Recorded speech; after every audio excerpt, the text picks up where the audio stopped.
In today's video, I'm going to teach you how to easily change the color of GitHub Copilot suggestions in Neovim.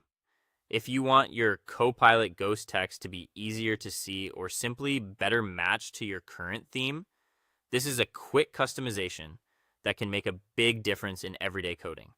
The process is simple, and you only need to update the highlight settings in your Neovim configuration. First, open your Neovim configuration file.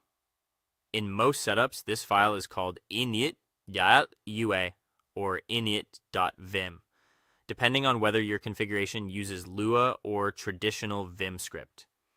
This is the main file where Neovim loads your custom settings when the editor starts. Once you have that file open, look for the part where you already customize your editor theme, colors, or highlight groups.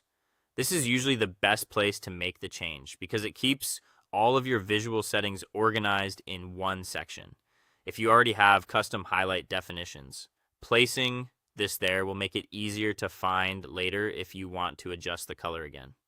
If your Neovim configuration uses Lua, add a line with vim api.nvm set HHL for the highlight group called Copilot suggestion.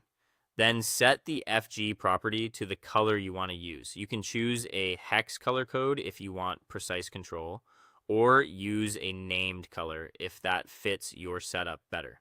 The foreground value is what controls the visible color of the suggestion text.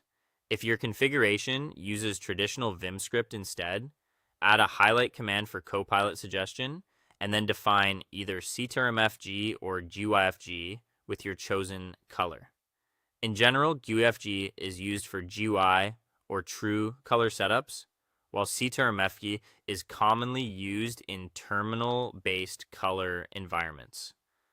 Use the one that makes sense for the way you run Neovim. After that, save the changes to your configuration file and restart Neovim. Restarting ensures that your updated highlight settings are fully reloaded and applied to the editor. Once Neovim is open again, start typing some code and wait for a GitHub Copilot suggestion to appear. When the ghost text shows up, check that it is now using the new color you selected. If the shade feels too bright, too dim, or too close to your normal text color, you can go back and tweak it until it looks right for your theme and improves readability. And that's it. With just a small change in your Neovim config, you can customize Copilot suggestions to better match your workflow and make them more comfortable to read while coding.